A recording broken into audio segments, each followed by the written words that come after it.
사랑의 하나님, 우리 아버지, 살아계신 주의 영을 간구할 때에 종의 심령 깊은 곳에서의 울음을 느낍니다. 살아계신 주의 영을 구해도 될 만한 사람인지, 혹시 염치 없이 구하는 것은 아닌지, 부끄러움을 모르고 이 앞에 섰는 것은 아닌지, 이 형편 때문에 울음을 느낍니다. 그러나 하나님께서 구별하셨고 하나님께서 세우셨으니 하나님께서 책임져 주시기를 간구드립니다. 이 시간, 이 공간, 우리 모두의 심령을 저도 예외함이 없이 하나님께서 채우시고 책임져 주시기를 간구합니다. 사람의 생각이나 지혜나 말이 표현되지 않도록 막으시고 오직 성령의 영감이 살아계신 주의 영께서 당신의 마음을 친히 표현하시는 한 시간이 되기를 간절히 바랍니다. 이 한 시간을 통하여 우리의 심령이 하늘로 천국으로 채워지고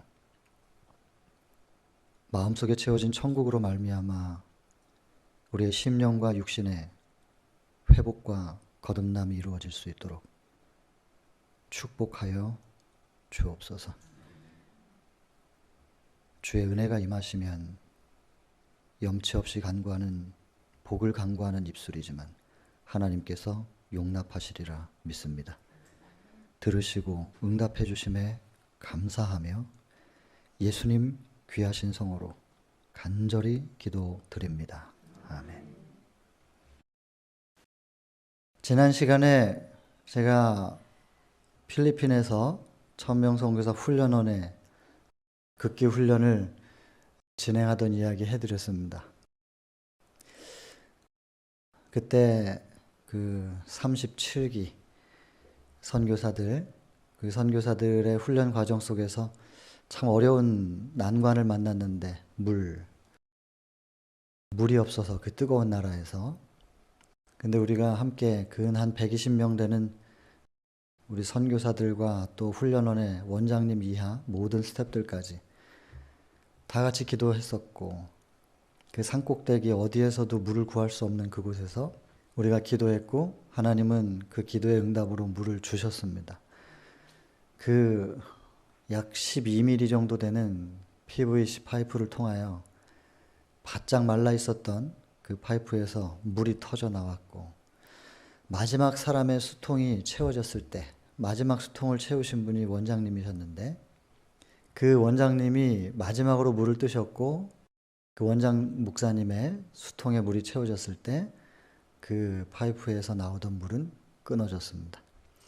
우연이라고 볼 수는 없습니다. 어떻게 얘기를 해도 그 물이 산에서부터 흘러내려온 물이라고 볼 수 있는 가능성은 없어 보입니다. 혹시나 하고 물 호수를 입에다 대고 쭉쭉 빨아보았을 때도 흙먼지만 퍽퍽 나왔었던, 그 바짝 말라 있었던 그 호수에서 물이 터져 나오기 시작했고, 또 우연일까요? 마지막 사람의 수통이 채워졌을 때 물이 끊어졌다. 이걸 어떻게 우연이라고 말할 수 있겠습니까? 성경 자체가 하나님은 살아계시다라고 증거하기도 하지만 우리는 살아계신 그 하나님을 증거하는 성경 말씀이 실제로 우리의 삶의 현실과 일상에서 표현되는 것을 볼 때 하나님을 부정할 수가 없습니다. 그래서 시편 34편 8절에는 여호와의 선하심은 맛보아서 아는 것이다. 그냥 누구 말 듣고는 시작은 할 수 있습니다. 그러나 직접 경험해 봐야 됩니다. 근데 그 천국은 침노하는 자의 것이라고 그랬는데 침노가 뭐냐면 공격을 하는 거죠. 제가 처음 신앙할 때 그랬습니다. 제가 소중하게 생각하는 사람들, 그리고 너무나 좋아하게 된 사람들, 세상에 저렇게 따뜻한 사람들이 있을까? 저렇게 선한 빛을 발산하는 사람들이 있을까? 그런 생각이 들었던 몇몇 분들을 만났거든요. 그분들이 전부 하나님을 믿는 분들이었어요. 저는 그분들을 좋아하게 되었고, 일주일에 한 번 그분들을 만나러 교회를 간 거예요, 실은. 하나님 잘 모르고. 예수님도 잘 몰랐는데, 그냥 그 사람들이 너무 좋아서 그 교회를 다니게 되었죠. 나중에 제가 선교사가 되고 선교사 훈련원을 하게 되고 선교사 후배들을 교육하게 되었을 때 그들에게 잊지 않고 하는 이야기, 이론이 아니고요. 저를 하나님을 믿게 하신 하나님의 인도하신 그 과정, 그걸 주로 교육했거든요. 나누었어요. 그 첫 번째가 뭐냐면 너희들이 나가서 개척하는 교회는 첫째도 둘째도 셋째도 그 교회는 사랑이 있는 교회여야 한다. 교회가 사랑이 없으면 그건 교회가 아니다. 하나님이 사랑이시라 그랬는데 하나님을 모시고 있는 교회가 사랑이 없다는 건 말이 안 되지 않느냐. 내가 처음 시작할 때 하나님을 몰랐을 때 사람들이 발산하는 하나님의 빛깔 그 사랑을 보고 그게 좋아서 한 번 가고 두 번 가고 그러다가 여기까지 왔다. 그렇게 교육했고요. 저도 그 교육을 하기 전에 개척지부터였기 때문에 제 개척 선교지에서 교회가 세워질 때마다 그것을 늘 중심에 두었었던 것입니다. 다만 문제는 뭐냐면 사람이 좋긴 좋은데요. 그 사람들 따라 교회를 다니긴 다니는데 제 현실이 빚도 많았고요. IMF 그 어려운 시절 보내면서 저희 아버지 회사는 부도가 났고 빚이 많았고 아무리 그 사람들이 좋아도 그분들이 제 빚을 갚아줄 건 아니거든요. 아버지의 빚이었지만 그건 제가 갚을 수밖에 없는 형편이 있었어요. 그렇게 되어 있었기 때문에. 그러니까 현실적으로 마음은 좋은데 해결돼야 될 거 아니겠어요. 제가 그때 하늘을 향하여 도전을 했던 것 같아요. 내가 좋아하는 저 사람들, 좋아하게 된 저 분들이 하나님이라는 신이 있답니다. 그 신이 있다고 그렇게들 얘기를 하는데 저분들은 믿어지는지 모르겠는데 나는 잡히지도 않고 보이지도 않으니 하나님 도대체 어디 계시는 것입니까? 정말로 계신다면 나도 좀 믿을 수 있게 내가 좋아하게 된 저분들이 믿는 그 하나님을 나도 좀 믿을 수 있게 해달라고. 그래서 함께 믿음을 공감하고 교감할 수 있게 해달라고. 정말로 계시면 좀 믿을 수 있게 해봐 주십시오. 이렇게 도전을 한 것이죠. 그리고 그 도전의 기도, 아주 되바라진 기도였다고 생각이 되는데 그걸 끊임없이 반복해서 했어요. 정말로 있으면 뭘 좀 해보라고 하면서 도전도 하고 따지기도 하고. 저는 하나님이 살아계신 하나님이며 우리의 기도를 분명히 듣고 계심을 확인할 수 있게 되었습니다. 그때가 언제냐면 1999년입니다. 1월 1일 0시 30분. 1998년 12월 31일 저녁 8시부터 교회를 가서 제가 따졌습니다. 제가 1998년 11월 첫째 주부터 교회 다녔거든요. 한 2달 잘 다녀봤는데 이제 결정해야 된다. 좀 일도 많이 해야 되고 돈도 벌어야 되고 빚을 갚아야 되는데 일주일에 하루를 교회를 다니니 인건비 꽤 비싼데 제가 일주일에 하루를 일을 못 하잖아요. 돈을 못 벌죠. 일주일에 하루 별거 아닌 것 같지만 인생의 7분의 1 생각해 보세요. 그게 결코 작은 게 아닙니다. 그리고 못 버는 것만 문제가 아니라 써야 돼요. 교회로 오려면 차비도 써야 되고요. 기름도 넣어야 되잖아요. 그리고 또 바구니도 오잖아요, 제 앞에. 그러면 그거 어떻게 나만 안 내요. 돈을 써야 돼. 못 버는 것만의 문제가 아니라 오히려 써야 돼요. 계산을 해보니까 만만치 않은 돈이에요. 빚을 갚아야 되겠는데 이러다가는 못 갚겠어요. 그래서 따지기 시작했던 것 같아요. 그래서 그 한 해의 마지막 날 교회에 가서 그렇게 처절하고 치열하게 도전했던 것 기억납니다. 그리고 그때 제가 마음속에 기도 간절히 드렸는데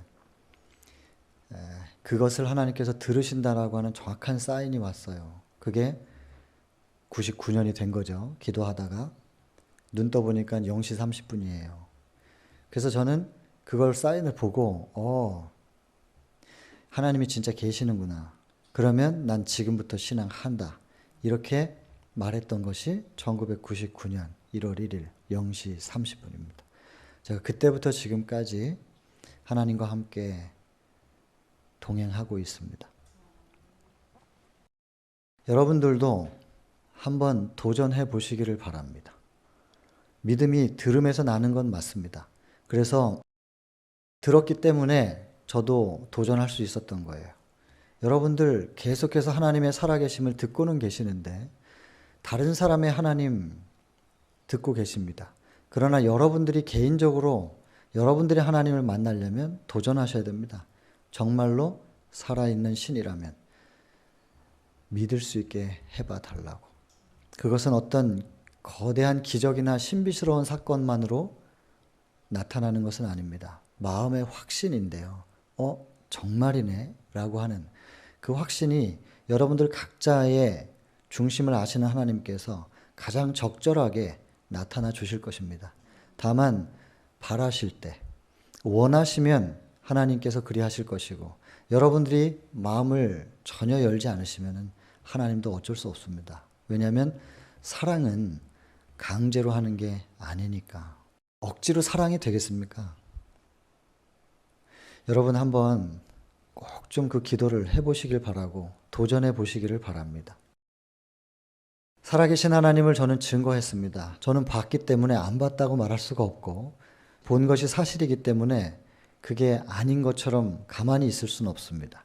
저 혼자 봤으면 거짓말이라고 할 수도 있겠습니다. 120명이 다 같이 봤습니다. 이런 일들이 한두 번만 있었던 것이 아닙니다.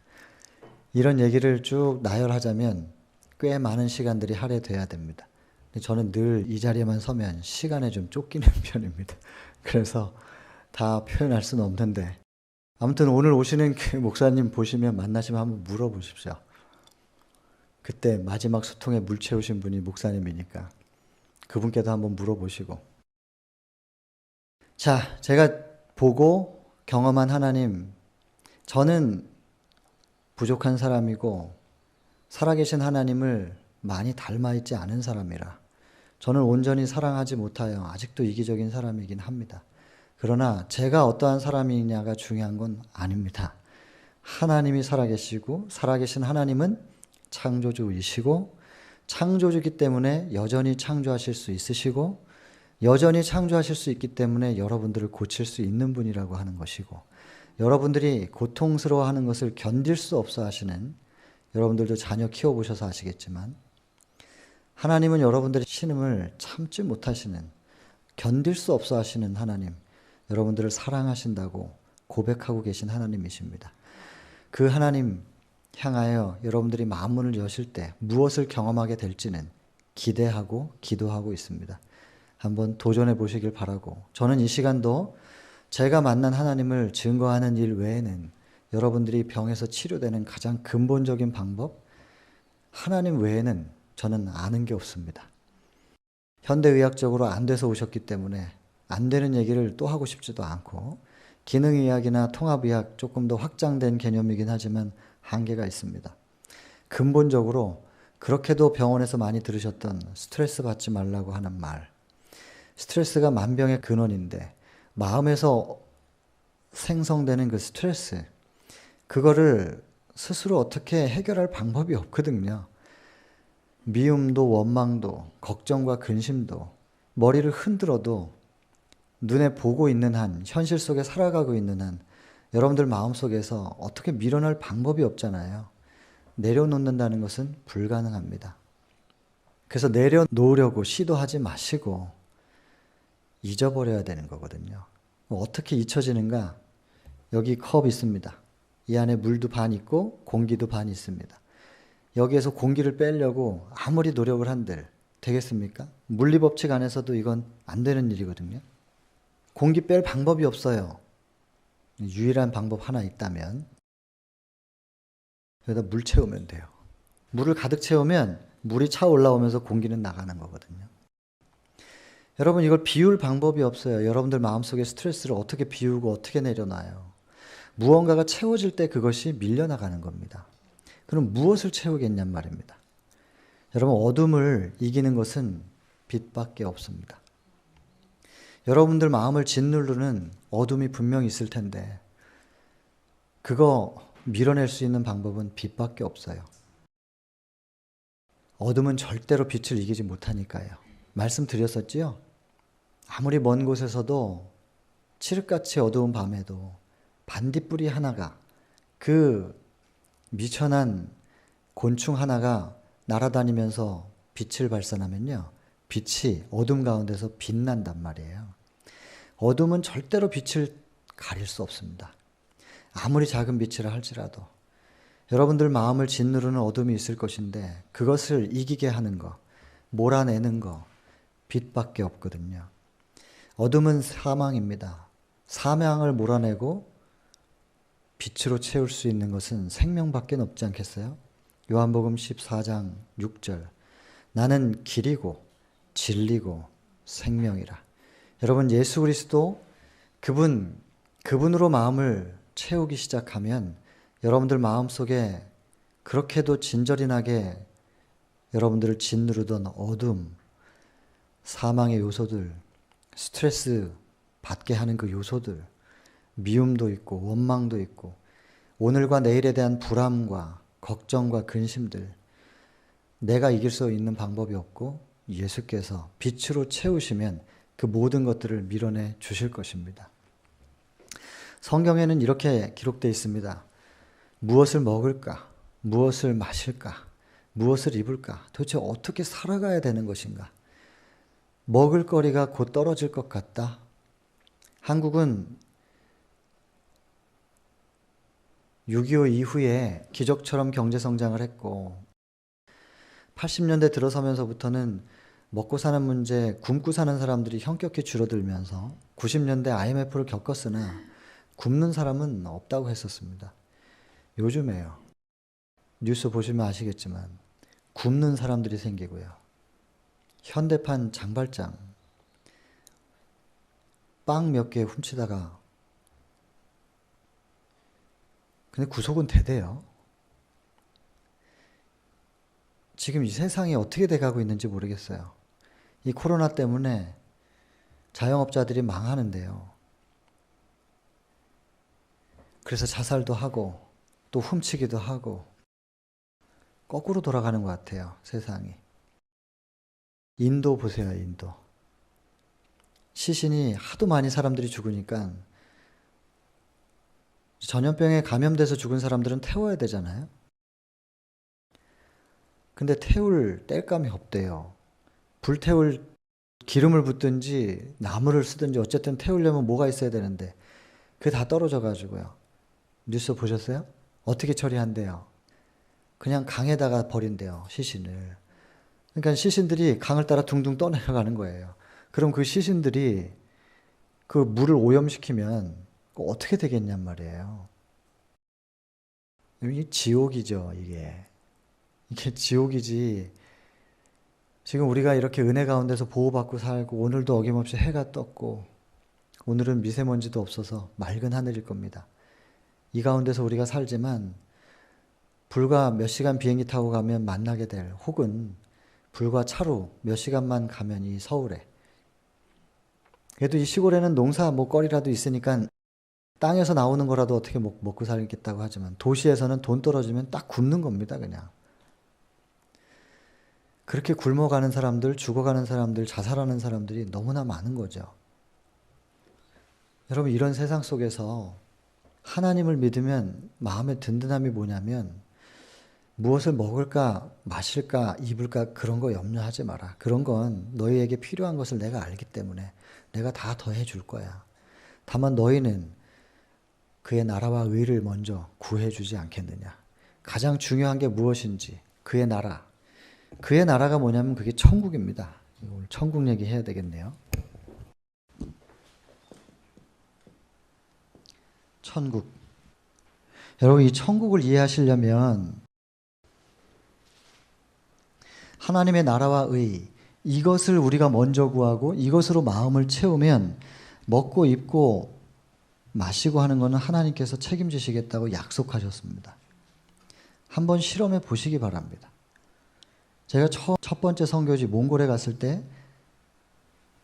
1년 쓸 돈 1000달러 가져갔는데 11금 100달러 구별하고 900달러 가지고 선교지 가려고 기차역에 갔는데 거기서 소매치기 당했어요. 그래서 기차에 타보니까 돈이 한 푼도 없는 거예요. 지갑이 없어요. 돈이 없는데 그 외국에서 어떻게 해요? 돌아와야 될 거 아니겠어요? 근데 그냥 선교지로 갔어요. 기차표 티켓은 있으니까. 가서 그냥 버텼습니다. 때로는 먹을 거 없을 때는 방문 가요. 몽골은 그 사막 지역에 있는 사람들은 그런 풍습이 있어요. 손님이 오면 물이라도 한 잔 먹여서 보내야 되는 거예요. 그래야 복을 받는데요. 그러니까 좋은 풍습이죠. 배고프면 방문 가요. 가서 괜히 청진기 대고 뭐 이렇게 하면서 건강 체크해주고 상담해주고 이러면 계속 얘기하고 있으면 밥 때 되면 먹을 걸 준단 말이에요. 그러면 또 얻어먹기도 하고 버티는 거죠. 편지가 와요. 스탬프는 미국에서 찍혀있어, 도장이. 미국에 아는 사람은 하나도 없었는데 그때는. 뜯어보면 돈만 들었어요. 보낸 사람 이름도 없고. 하여튼 그렇게 해가지고 계속해서 어디서 돈이 자꾸 왔어요. 1년 지나가지고 1년 어떻게 살았나 장부를 썼거든요. 돈이 없으니까 가계부를 쓰게 되대요. 1원도 틀리면 안 되니까. 그래서 꼼꼼하게 가계부를 쓰면서 계획을 해가지고 돈을 썼는데 1년쯤 지나서 돈 어떻게 썼는지 정리하면서, 제가 공금을 관리했기 때문에 돈은 제가 잃어버렸는데 공금 관리는 또 제가 해요. 참, 다른 우리 옆에 선교사는 어리니까 내가 할게. 그 나이 먹은 그게 그렇게 좋은 거면 돈은 왜 잃어버렸냐고 속으로 생각했을 건데 하여튼 간에 그 친구한테는 돈을 안 주고 제가 다 움켜쥐고, 그래서 제가 깨끗하게 썼다는 걸 증명해야 되니까 장부 정리 이렇게 해가지고 1년치 우리가 어떻게 살았나 보여줬단 말이에요. 몽골 돈은 단위가 투그룹이에요. 한국은 원, 중국은 위엔, 미국은 달러잖아요. 거기는 투그룹. 투그룹으로 쭉 계산해가지고 정리가 끝났어요. 그리고 나서 괜히 그때 그 당시 환율로 환산을 좀 해보고 싶었는데 계산기 딱 두드려서 탁 엔터 치니까요. 잃어버렸던 돈이 900불이라 그랬죠? 딱 그 계산기에 뜨는 숫자가 900점 얼마 이렇게 딱 뜬 거예요. 제가 잃어버린 돈 그대로 하나님께서 주셨더라고요. 그래서 그렇게 버텼죠. 근데 그러면 그냥 마냥 감사해야 되잖아요. 잃어버린 거 주셨으니까. 근데 저는 좀 사람이 참 덜 됐던 것 같아요. 자기 실수로 잃어버린 거 주셨으면 감사해야 되는데 제가 하늘 보고 뭐라 그랬는지 아세요? 어차피 900달러 줄 거면서 왜 잃어버리게 허락하셨냐고. 내가 1년 동안 얼마나 마음 졸이면서 살았는지 아냐고. 그러면서 하나님께 따진 거예요. 근데 제가 그 이유를 나중에 알겠어요. 그때만 해도 평생 선교사로 살 생각 안 했거든요. 근데 제가 이렇게 복음 전하면서 살 거라고는 상상도 못 했는데 그때 이후로 계속 이 삶을 살게 됐어요. 그때 이후로는 제가 돈을 저를 위해서 벌어보지는 않았죠. 하나님께서 계속 공급하시는 것으로 제가 살았는데 하나님의 돈은 어떻게 쓰는 건지를 그때 배운 거예요. 그래서 그 첫 번째 선교지 몽골에서 하나님의 돈을 어떻게 장부를 철저하게 쓰고 그리고 공금 관리를 어떻게 해야 되는 것인지 배운 것이죠. 나중에는 저희가 조금씩 커져서 개척지에서부터 조금씩 커지더니 선교회가 됐어요. 그리고 몇 나라의 브랜치가 생기고 뭐 그렇게 됐었어요. 그러니까 운영되는 자금도 꽤 커져 버렸죠. 돈이 좀 커지면서 이건 혼자 관리하면 안 되는 거예요. 이게 투명해야 되니까. 그래서 재무를 둬요. 그리고 지금 저희 선교회는 재무가 여러 명 있어요. 그리고 본인들끼리 서로 감사하고 감수해요. 그래서 재무정리 총괄적으로 끝나면 저는 이제 사인만 하는 거죠. 재무들은 제가 특별히 좀 가깝고 또 믿을 만한 사람들에게 돈을 맡겼지 않았겠어요? 그래서 굉장히 저하고 친하죠. 근데 한 달에 한 번씩은 꼭 저를 만나는데 그 재무 보고 해야 되니까 한 달에 한 번씩은 꼭 울어요. 그리고 재무 보고 하고 난 날은 그만두겠다는 얘기를 해요. 얼마나 지독하게 혼을 내면 그러겠냐고요.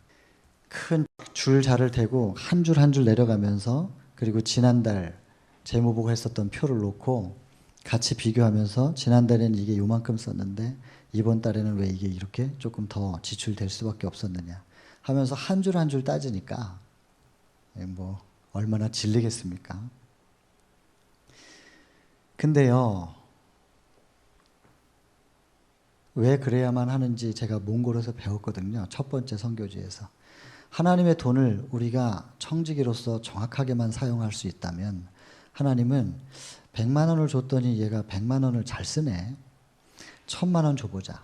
1000만 원 줬더니 1000만 원도 깨끗하고 투명하고 정확하게 신중하게 잘 쓰네.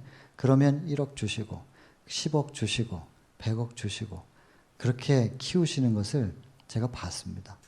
그 재무들에게 제가 교육해야 될 것은 이론이나 지식이 아니죠. 경험적으로 알려야 될 것은 하나님의 돈을 어떻게 써야 되는지 알려주는 거예요. 그러면 나머지는 하나님께서 채우세요. 우리는 지금 이것만 생각하면 돈 하나 쓰는 것도 천국에 합당하게 써야 됩니다. 정직해야 되고 투명해야 되고 정확해야 되고 신중해야 됩니다. 함부로 쓰면 안 되는 것이죠. 돈을 써도 천국에 합당하게 쓰면 천국을 구한 거잖아요. 그러면 먹고 마시고 입는 것들은 하나님께서 더하신다고 약속을 하셨단 말이에요. 뭐든지 이겁니다. 그리고 제 마지막 선교지는 중국에 들어갈 때 제가 돈 80만 원 들고 갔습니다. 80만 원으로 버틸 것까지만 버티다가 돈 떨어지면 돌아와야 되겠다. 이렇게 생각하고 갔는데 그 땅에서 17년. 하나님께서 그 과정 속에서 공급하시고 또 그곳에서 선교회를 구축하시고 또 선교사들을 훈련하는 훈련원도 세우시고 이 모든 과정에서 막대한 자금들이 들어갔습니다. 그 모든 것 제가 번 거 아니고 하나님께서 전부 공급하셨거든요. 저는 믿습니다. 우리가 먹고 마시고 입고 써야 될 모든 자금들도 하나님께서 어떻게 공급하시는지 돈 얘기도 할 얘기가 꽤 많습니다. 여러분 뭐든지 천국 얘기를 해야 되는데 시간이 또 이렇게 가버렸네요. 여러분 천국 얘기 예수께서 제자들을 모아놓으시고요. 안수를 하셨어요. 너희는 이제부터 나의 제자다 라고 안수를 하시고 그 제자들을 앞으로 이제 나가서 복음을 전해야 될 거 아니겠어요? 너희들이 앞으로 무엇을 전하고 살아야 될 것인지 알려주는 그 장면이 마태복음 5장에 나와요. 거기에 보면 첫 시작을 팔복부터 합니다. 팔복을 통하여 너희들이 앞으로 무엇을 전하고 살아야 되는지 제자들에게 알려주는 첫 번째가 뭐냐면 심령이 가난한 자는 복이 있나니 뭐가 자기 거예요? 천국이 그들의 것이라고 했습니다. 두 번째는 애통하는 자는 복이 있나니 위로를 받을 것이라고 했습니다. 이제 애통하는 사람은 그 다음에 뭘 하냐면요. 온유한 자는 복이 있나니 저희가 땅을 기업으로 받을 것이라고 했습니다. 그 다음에 의에 줄이고 목마른 자는 복이 있나니 저희가 배 부를 것이다 했습니다. 그리고 다섯 번째는 긍휼히 여기는 자, 누군가를 불쌍히 여기고 동정할 수 있는 사람은 자기도 긍휼히 여김을 받을 것이다. 마음이 청결한 자는 하나님을 볼 것이다. 그리고 화평케 하는 자는 하나님의 뭐예요? 아들이라 일컬음을 받을 것입니다. 마지막으로 의를 위하여 핍박받는 자는 복이 있는데 다시 천국이 저희 것이다. 천국으로 시작해서 천국으로 끝납니다. 요 8가지 제자들이 나가서 너희들이 전할 게 뭐냐면 천국 전해야 되는데 순서가 이렇게 되는 거야. 그리고 이 천국은 무엇이고 이 천국의 차이는 무엇인가. 이게 기본이고 그 다음에는 세상의 소금과 빛이 되라 하면서 계속해서 권면의 말씀을 주십니다. 하나하나 보겠습니다. 여러분, 사도 바울이라는 사람이 있었습니다. 그 사람이 빌립보 3장 6절에 나는 율법의 의로는 흠이 없는 자다. 그렇게 자신만만했었습니다. 누가 나를 율법으로 책잡겠는가? 나는 흠이 없는 자라고. 그리고 이런 상태에 있는 사람들이 꽤 많아요. 개인이기도 하고 또 조직적으로도 교회도 그렇습니다. 계시록 3장 14절부터 보면 라오디게아 교회, 그 교회에게 하나님께서 편지를 보내시는데 그 라오디게아 교회가 자기 스스로를 뭐라고 생각하냐면요. 나는 부자라 부요한 자라 부족한 것이 없다. 부족한 게 없다고 생각하면서 충분히 의롭다고 생각하는 조직입니다. 라오디게아 교회가 조직적으로 그렇게 생각한다는 것이고 개인적으로도 율법의 의로는 나는 흠이 없는 자로다. 이렇게 생각을 하는 것이죠. 과거 예수님 당시에 이스라엘도 그랬습니다. 우린 하나님의 자손이야 하면서 대단히 그들이 선민 사상이 강해서요.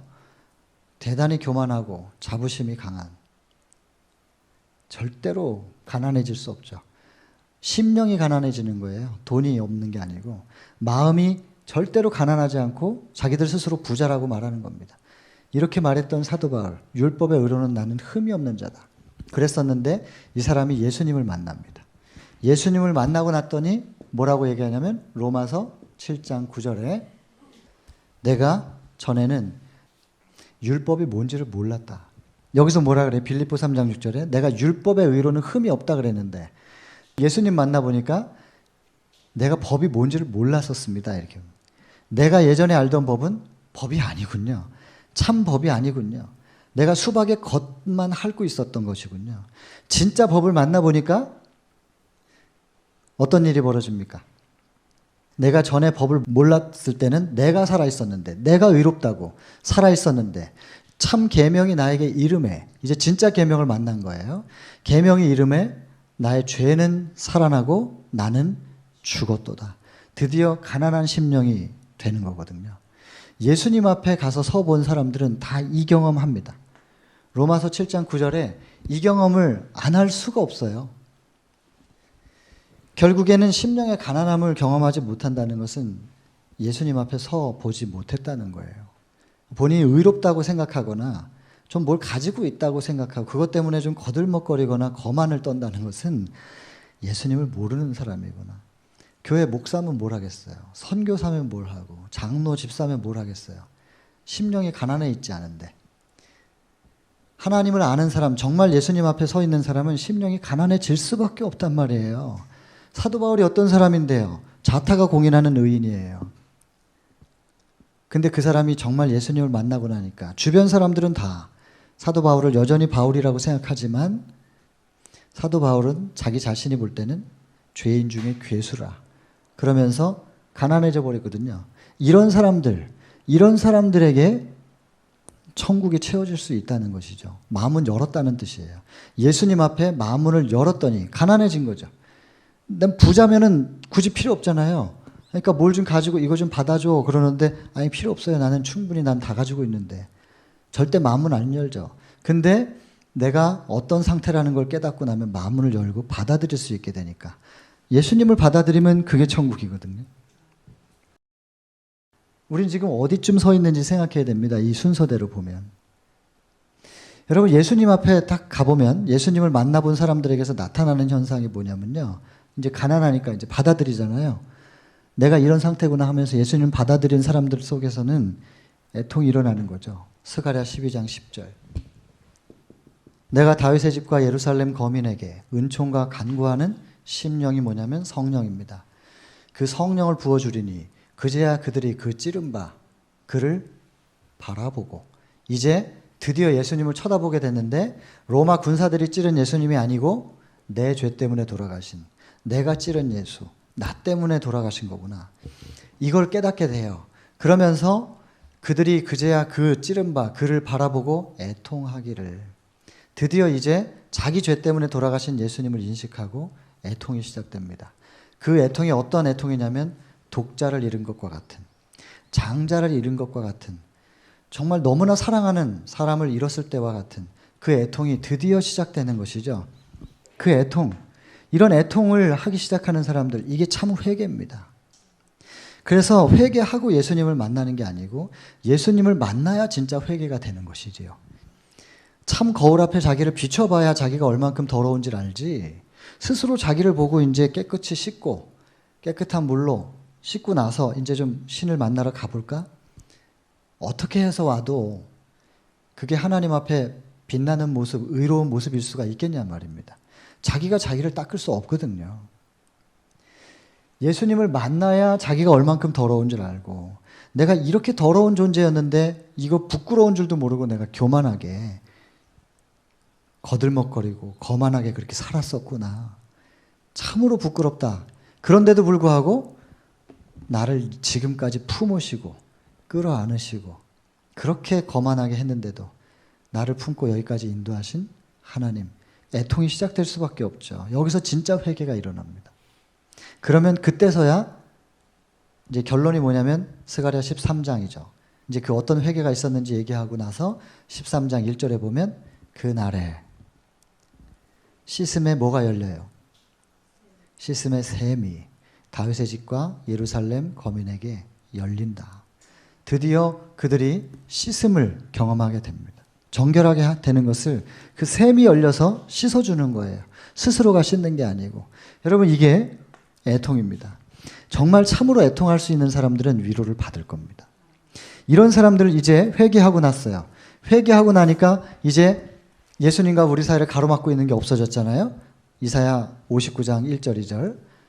여호와의 손이 짧아 구원치 못하심도 아니고 귀가 둔하여 듣지 못하심도 아니라 오직 너희와 하나님 사이를 갈라놓는 게 뭐예요? 너희의 죄악이 갈라놨었는데 이제 그거 해결된 거예요. 그걸 회개하고 나니까 이제 하나님과 딱 연결이 되지 않겠어요? 그리고 예수님을 딱 붙잡는 경험이 뭐냐면 온유함이에요. 온유함. 여러분, 이 온유한다는 게 결국 그냥 온, 따뜻하다, 유, 부드럽다. 그냥 부드럽고 따뜻하고만의 뜻이 아닙니다. 마태복음 11장 28절에 보면 수고하고 무거운 짐진 자들아 다 내게로 오라. 내가 너희를 쉬게 하리라 그랬죠. 그리고 나서는 29절에 나는 마음이 온유하고 겸손하니 그랬습니다.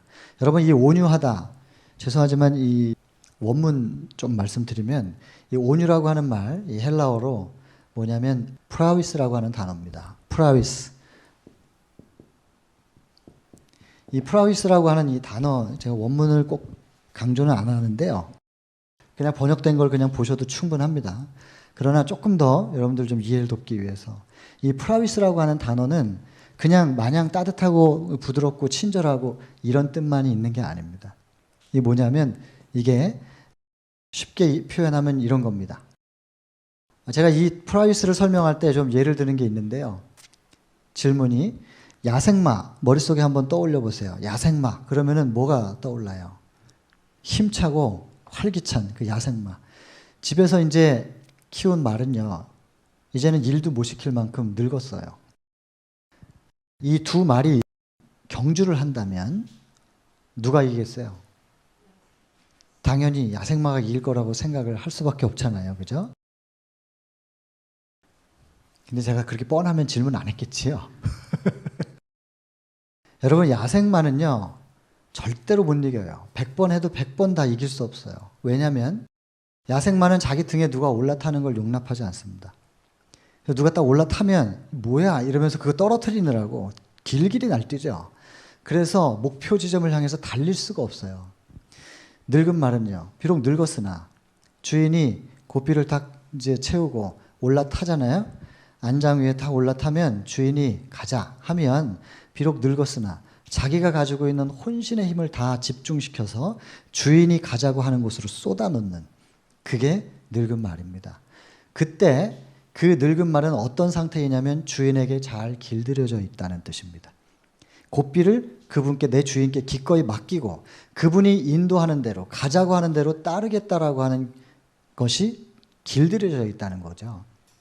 결국엔 이리 뛰고 저리 뛰고 힘을 그렇게 쓰는 게 아니라 주인에 의하여 길들여지고 통제된 힘, 굉장히 강력한 힘의 표현이거든요. 근데 예수님이 나는 마음이 온유하다 그랬습니다. 온유하다. 무슨 말이냐면 내가 신으로 온 것 같으나, 내가 내 마음대로 내 뜻대로 움직이는 게 아니고 내가 하나님께 나의 모든 것을 맡겼고 내 고삐는 하나님께 있고 하나님이 가라고 하는 대로 나는 가는 믿음, 하나님을 믿기 때문에, 내 주인을 믿기 때문에 내 주인이 가자고 하는 곳으로 갈 수 있는 믿음의 사람이야. 예수께서 당신을 뭐라고 표현하셨냐면 나는 믿는다, 나는 믿음이라, 이렇게 얘기해요. 그리고 겸손, 그거는 원문에 보면 타페이노스라고요. 타페이노스라고 하는 단어인데 이것은 겸손, 나는 마음이 온유하고 겸손하다. 겸손은요, 종노릇입니다. 노예라고 되어 있습니다. 그래서 무엇이 우리를 종노릇하게 하는가? 이 세상에 노예 제도가 있을 때는 법에 의해서 그렇게 되지만 하나님 안에서 종노릇은 그렇게 되는 게 아닙니다. 하나님 안에서의 종노릇을 하는 걸 예를 들어보자면 엄마들입니다. 갓 태어난 아기를 낳은 엄마들, 저도 제 아이가 어떻게 크는지를 봤죠. 제가 염치가 없어서 봤다는 얘기를 함부로 이렇게 쉽게 말이 안 나오는데 일하느라고 애가 크는 걸 사실은 잘 못 봤어요. 그리고 절대로 남자들이 해서는 안 되는 말, 낳아놓으니까 크더라고요. 이런 말 있잖아요. 낳아놓으니까 지가 알아서 컸다. 아닙니다. 지가 알아서 크는 게 아니더라고요. 그 아이가 그렇게 크는 데 있어서 엄마가 뭘 했는지를 모르면 함부로 그렇게 말할 수 있는데 그것을 좀 철이 나중에 들어가지고 보니까요, 애가 그냥 크는 게 아니더라고요. 현대판 노예는 엄마들입니다. 요즘에 정말 미친 엄마들이 많아가지고 자기 자식 학대하고 죽이고 이러는데 보통의 엄마들은 그렇지가 않잖아요. 종노릇이죠. 내가 먹는 거, 나의 몸에 유익한 거. 왜 엄마라고 좋은 게 없겠어요. 근데 그 이기심, 자기를 먼저 생각하는 게 이기심인데 자기에게 유익한 모든 것들이 전부 다 뒤로 밀리고 모든 것이 자녀를 위해서 다 쏟아부어지는, 제가 그 아이 크는 걸 보고 엄마들이 그걸 하는 것을 보면서, 엄마들이 아니라 제 아내, 다른 엄마들은 제가 잘 모르는데 다 똑같을 거라고 생각해요. 이게 종노릇이 아니고 뭐겠느냐 싶었습니다. 여러분, 종노릇은 사랑으로 되는 겁니다. 그래서 예수께서 나는 온유하고 겸손하다, 나는 믿음으로 사랑한다, 그 말입니다. 사랑을 성경에서는 의라고 합니다. 완전 의. 결국 믿음으로 어떻게 의가 이루어지는가? 예수께서 당신 자신을 나는 믿음으로, 내가 내 힘으로가 아니라 오직 하나님을 믿는 믿음으로, 하나님과 연결되어 있는 그 관계, 그 믿음으로 말미암아 어떻게 의라고 하는 사랑이 이루어지는지를 너희한테 보여줄 거야. 내가 그것 때문에 온 거야. 그래서 내가 신이니까, 나는 신이니까 완전하게 살았어. 너희도 살아봐. 그럼 우리가 어떻게 해요, 그거를? 신이 한 건데 우리는 못하죠, 사람이니까. 근데 예수께서 오셔서 내가 신으로 이 땅에서 산 게 아니고 내가 인간으로 와서 하나님을 믿는 믿음으로 의를 이룬 것이야. 너희도 나를 믿으면 내 안에 계신 하나님을, 내가 하나님을 마음속에 품고 네 안에 들어가서 네 안에서 하나님과 나와 네가 다 같이 하나 되게 내가 해줄게. 예수님이 당신을 믿음으로 표현한 겁니다. 이 믿음을 제대로 이해하는 사람은 온유하게 되겠지요. 믿을 수 있게 되겠죠. 그런 사람들은 땅을 기업으로 얻는다 그랬어요. 이 땅이 뭐냐? 구약 성경에서도 이 온유라고 하는 말이 많이 등장합니다. 특별히 대표적인 지도자, 그런 모세입니다. 모세 같은 사람은 나이 40세 때 그의 지력이 지상에서 가장 승하다 그랬습니다. 근데 자기의 능력이 있다고 생각하고 이스라엘을 구원해 내려고 힘쓰다가 결국엔 살인자가 돼가지고 도망가잖아요. 광야에서 40년을 지내면서 자기의 그 뛰어났던 지력을 다 잃어버립니다. 80이 되었을 때 하나님께서 애굽으로 가서 이스라엘 백성들을 구해내라 그랬더니 제가요 지금 힘도 없고요. 공부한 거 다 잊어버렸고요. 저는 말도 못하고 저 아무것도 할 줄 모르는데요. 그랬더니 민수기 12장 3절에 모세를 뭐라고 평가를 하냐면요. 나이 80대였을 때 40일 때는 그의 지력이 지상에서 가장 승했다 했습니다. 근데 나이 80이 되었을 때 그의 무엇이 지상에서 가장 승하다? 그의 온유함이. 드디어 모세가 믿음을 갖게 된 거예요. 하나님을 믿는 믿음으로 이스라엘 백성들을 구해내고 지도자가 될 수 있는 준비가 된 겁니다. 자기의 능력이 아니라 믿음으로 지도자가 될 수 있는 준비가 된 거거든요. 그때 하나님께서는 모세를 쓰실 수가 있는 거죠. 지잘났다고 나설 때는 쓰실 수가 없는데 하나님을 믿을 때 드디어 쓰실 수가 있게 된 거예요. 80 됐을 때 지상에서 그의 온유가 가장 승할 때 이제 가서 구해내라. 여러분 이게 되면요. 이거 되면 땅이 꼭 물리적인 땅만 아닙니다. 모세는 이스라엘 백성들 끌어내서 가나안 땅을 점령하게 하기 위해 끌어낸 지도자지만 여러분 오늘날의 성경에서 말하는 땅은 물리적인 땅, 이 발로 딛고서는 이 땅만 얘기하는 게 아니거든요. 창세기 3장 23절에 보면 아담과 하와를 에덴에서 내보내면서 이렇게 말씀하셨어요. 너는 나가서 너의 무엇을 갈라? 너의 근본된 토지를 갈라. 근본된 토지. 이게 무슨 얘기예요? 전부 농사 짓고 살라는 건가? 그냥 그러면은 토지를 갈라 이랬을 거예요. 근데 근본된이라는 수식어가 있으면 그냥 넘어갈 일이 아닙니다. 창세기 3장 14절에 보면은 하나님께서 뱀에게 이런 말씀을 하셨어요. 네가 사람을 유혹해가지고 이렇게 했으니까 너는 이제 저주를 받아가지고 배로 땅을 기어다니면서 살 것이고 너는 종신토록 흙을 먹을 거야. 여러분 뱀이 흙 먹는 거 보셨나요? 뱀이 흙 먹고 살아요? 흙 먹고 살지 않거든요. 그럼 흙을 먹는다는 게 무슨 말이지? 창세기 3장 19절. 너는 흙이니 흙으로 돌아갈 것이다. 창세기 2장 7절. 흙으로 사람을 빚어 만드시고 그 코에 생기를 불어넣으셨다. 결국 흙, 땅, 근본된 토지 전부 뭐 얘기하는 거예요? 우리 마음밭을 얘기한단 말이에요. 마음밭. 여러분 온유한 자, 믿음을 가진 자는 땅을 점령하게 돼요. 이것이 물리적인 땅이기도 하겠지만은요. 심령, 우리 근본된 토지, 내 땅이 내 건데 사단에게 뺏겨가지고 자영농민이었는데 우리가 소작이 돼가지고 그렇게 내 땅을 내가 내 것처럼 쓰지 못하는 그런 상태였던 것을 다시 되찾아올 수 있다는 것입니다. 여러분 사단에게 점령당해 있는 우리의 심령이 하나님으로 인하여 다시 되찾아지면 치료는 거기서 시작입니다. 그래서 스트레스에서부터 그렇게 벗어나는 겁니다. 그리고 나면 스트레스에서부터 해결되면은 마음의 병이 치료되면서 몸은 자연히 따라서 치료가 되는 것이거든요. 히브리 4장 12절. 어떻게 고쳐지는가? 하나님 말씀은 살았고 운동력이 있어서 좌우의 날선 어떤 것보다도 예리해서 수술을 하는데 뭐부터 수술하는가? 혼과 영부터 수술하고 그 다음 마음이 치료되면 및 관절과 골수, 몸도 따라서 치료가 된단 말입니다.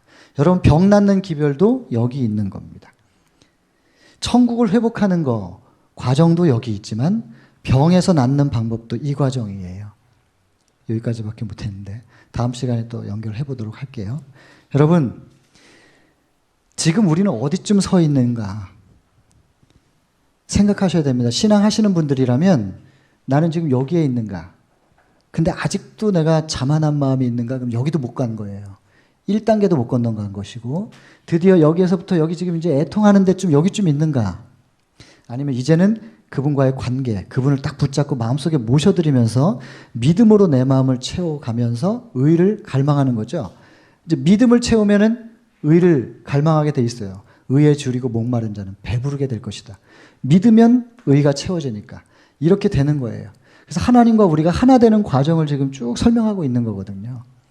여러분 치료를 영과 육의 회복과 더불어 육신의 치료까지도 경험하실 수 있게 되기를 간절히 바랍니다. 여러분 이 순서 꼭 좀 기억하시고 한번 해보세요.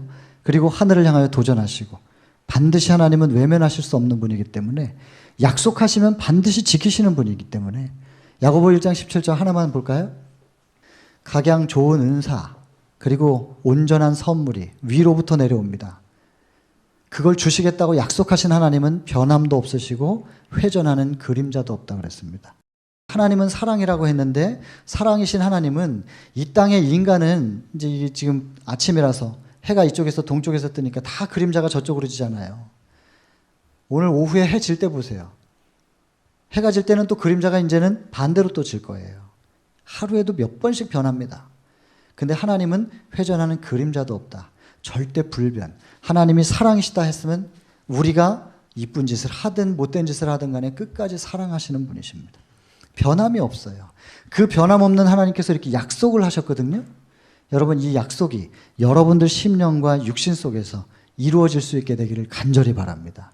반드시 여러분들이 이거 시도해 보시면 회복과 치료, 영의 심령의 거듭남 이루어질 줄을 확신합니다. 축복의 자녀들 되시길 바라며 1분간 개인 묵상하시고 마치겠습니다.